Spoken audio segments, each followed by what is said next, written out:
Shalom, bien-aimés. Je suis votre serviteur Ruben Nguesson. Le thème de mon message aujourd'hui est le combat des esprits. Nous employons souvent un terme, un adage qui dit c'est deux esprits qui se rencontrent. Mais je veux aujourd'hui éclairer votre esprit et votre vie sur quelque chose d'important, qui est essentiel pour pouvoir comprendre le fonctionnement des esprits et des démons. La vie est un combat et nous combattons contre les forces du mal, d'où l'existence des démons et de toutes sortes d'esprits qui errent aujourd'hui. Mais ces démons ou ces esprits ou ces choses négatives qui errent, comment est-ce qu'ils se manifestent? Le premier combat et les combats que nous avons tous les jours à mener, c'est contre l'esprit de l'homme.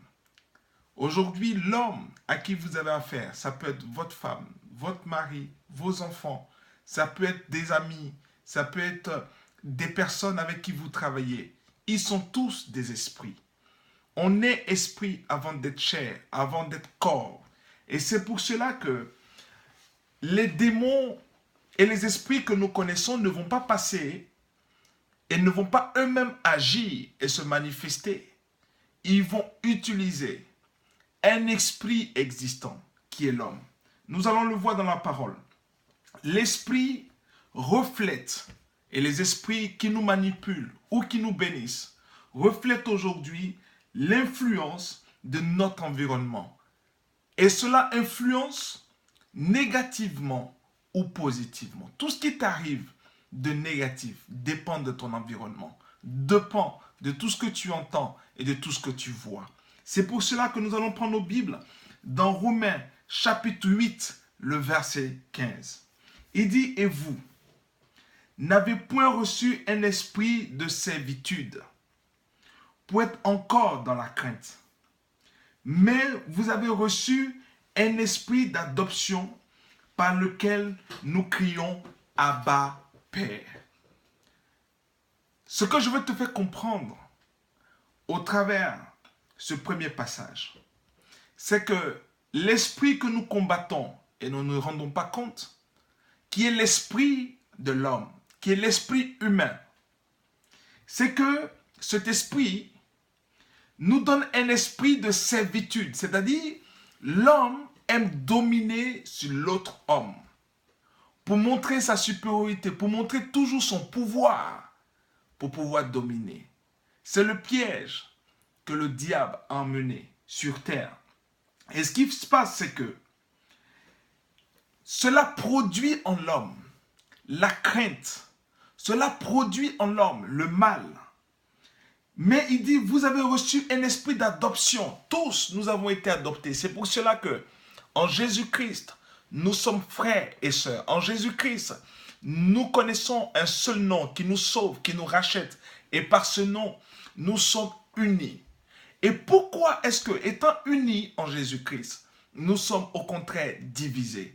C'est parce que les esprits et les personnes à qui nous avons affaire, que nous entendons tous les jours, qui nous parlent, qui nous racontent des choses, de bonnes choses ou de mauvaises choses, sont aussi des esprits, sont aussi des personnes, parfois, qui sont influencées par des démons, parce que les démons ne vont pas eux-mêmes se présenter. Ils n'ont pas ce pouvoir de venir se présenter. Ils vont utiliser des corps, ils vont utiliser des personnes, ils vont influencer des personnes, ils vont influencer des esprits qui sont divins pour pouvoir, c'est-à-dire que Dieu a créé pour pouvoir nous influencer, pour pouvoir nous manipuler. Je vous fais comprendre cela dans Psaume 142, le verset 3. Il dit, quand mon esprit est abattu au-dedans de moi, toi tu connais mon sentier. Sur la route où je marche, ils m'ont tendu des pièges. Ne voyez-vous pas que nous sommes que dans des pièges, nous sommes que dans des esprits de manipulation. Et je veux vous apporter un message de vérité aujourd'hui. Je veux vous apporter un message de justice de Dieu, pour dire que nous cherchons à combattre des démons, nous cherchons à combattre des esprits, mais nous ne nous rendons pas compte que le premier esprit et l'esprit à qui nous avons affaire directement, c'est l'esprit de l'homme. C'est l'esprit dans lequel chaque personne vient vous parler, vient vous raconter son histoire ou des histoires que l'autre a racontées, que l'autre a dit. Et cela vous manipule, cela vous influence, cela fait en sorte que toute personne est manipulée par des actions des démons.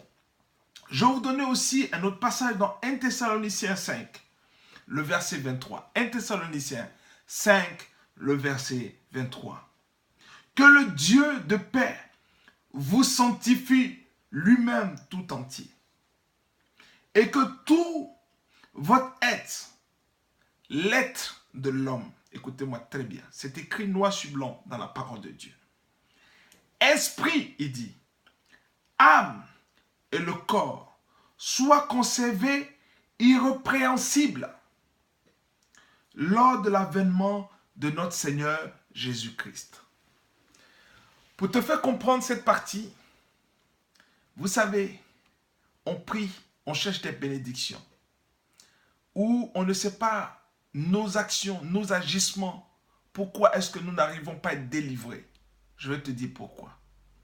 C'est parce que tu pries avec souvent des personnes qui disent te bénir, qui disent être en train de chasser des actions ou des influences d'esprit, mais eux-mêmes sont influencés par des démons et par des esprits. Et qu'est-ce qui se passe?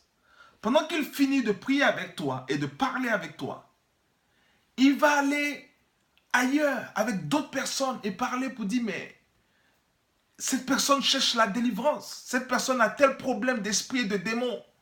Elle ne sera jamais délivrée pendant qu'elle a prié pour chasser les démons. Cela activerait des esprits qui viendront encore te manipuler, qui viendront encore agir dans ta vie. L'agissement et les œuvres des démons dans la vie de tout un chacun dépend de l'environnement et de toutes les pensées de tous ceux qui t'entourent. Si tu manifestes envers ton frère et ta soeur de bonnes pensées, envers ton mari, envers ta femme de bonnes pensées, cela active de bonnes choses. Cela active l'Esprit de Dieu. Cela active la présence de Dieu.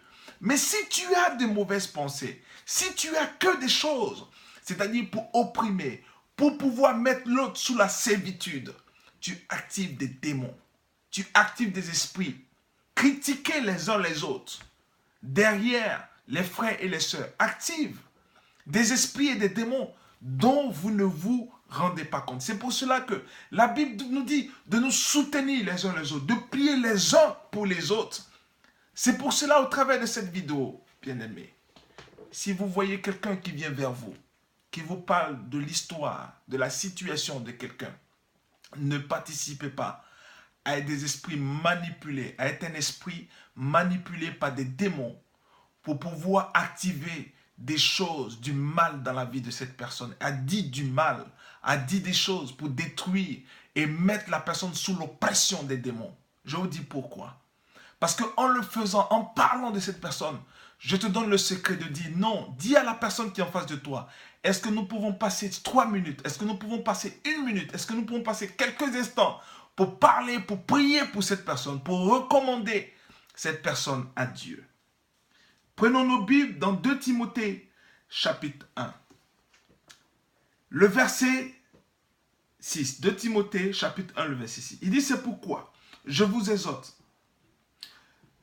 à ranimer le don de Dieu que tu as reçu par l'imposition des mains. Le verset 7. Car ce n'est pas un esprit de timidité que Dieu a donné, mais un esprit de force, d'amour et de sagesse. On l'a interprété de plusieurs manières ce passage, mais je vais te donner une révélation dedans. Il dit que Dieu est un Dieu de paix. Vous sanctifie lui-même tout entier. Pardon, le verset 6. C'est pourquoi j'exhorte à ranimer le don. Ça veut dire que ce n'est pas les dons spirituels, non, 2 Timothée chapitre 1, le verset 6, ce n'est pas les dons spirituels que nous pouvons ranimer. Le don, c'est quoi? C'est que j'entends quelque chose qui est mal, qui est mauvais sur l'autre. Mais j'ai un don de Dieu en moi qui me permet de pouvoir prier pour lui, de parler et de proclamer, de chasser, d'emmener un bon esprit sur sa vie. Que l'Esprit de Dieu qui habite mon cœur puisse habiter aussi sa vie. Il dit ceci, que tu as reçu par l'imposition des mains. C'est sur cela que je veux m'attarder pour te dire que l'imposition des mains, ce n'est pas mettre ces deux mains que tu vois sur ta tête. Ce n'est pas mettre ma main sur toi pour prier pour toi. Cela veut parler de l'ouvrage de mon esprit. La main symbolise l'ouvrage, le travail. Et pour te faire comprendre, le travail que tu as à faire, qu'on appelle l'imposition des mains, c'est que si tu entends des mauvaises choses et de mauvaises nouvelles ou des influences, des démons sur la vie de quelqu'un, un esprit de vie, un esprit qui pourra permettre de ressusciter la vie de ton frère en priant pour lui, en proclamant des choses pour lui. Et en proclamant, en le faisant, cela va pouvoir activer la grâce de Dieu. Cela va activer et éloigner les esprits et les démons. Tu pries pour quelqu'un. Je prie que tu sois prospère. On a des situations comme ça. Où je prie par exemple pour quelqu'un pour dire, Seigneur, bénis ce frère qui n'a rien aujourd'hui. Bénis-le pour qu'il soit prospère. Et puis je vais, moi en tant que serviteur de Dieu, m'asseoir avec une autre personne et puis je dis, mais la personne là même est tellement avare, elle ne peut même pas donner 5 euros. Comment est-ce qu'il va être béni? J'ai annulé la prière que j'ai faite. C'est juste cet exemple que je te donne pour que tu comprennes. Combien de fois nous-mêmes, nous sommes tous les jours dans le combat spirituel. Et le premier combat que nous avons tous les jours à mener, c'est le combat de l'esprit de l'homme. Colossiens chapitre 2, le verset 4. Je dis cela afin que personne ne vous trompe par des discours séduisants. Car si je suis absent de corps, je suis avec vous en esprit. Voyons avec joie le bon ordre qui règne parmi vous et la fermeté de la foi en Christ. Ce qui est important, pour ne pas que tu actives les esprits et les démons sur la vie des gens et des autres, il est important de pouvoir, c'est-à-dire, voir la foi en Christ en l'autre. Je vais le développer un jour parce que c'est essentiel pour l'Église aujourd'hui. Ce message est prophétique. Les esprits auxquels tu as fait tous les jours que tu combats, c'est l'esprit de l'homme. Je vais vous donner un exemple. Nous sommes plusieurs personnes peut-être qui immigreront dans les pays européens, qui ont des parents qui sont en Afrique, qui sont dans des pays à l'étranger. Quelles sont leurs pensées? Quelles sont leurs paroles? Parce que les pensées et les paroles de l'homme, au travers de son esprit, activent l'action des démons et activent un mouvement spirituel.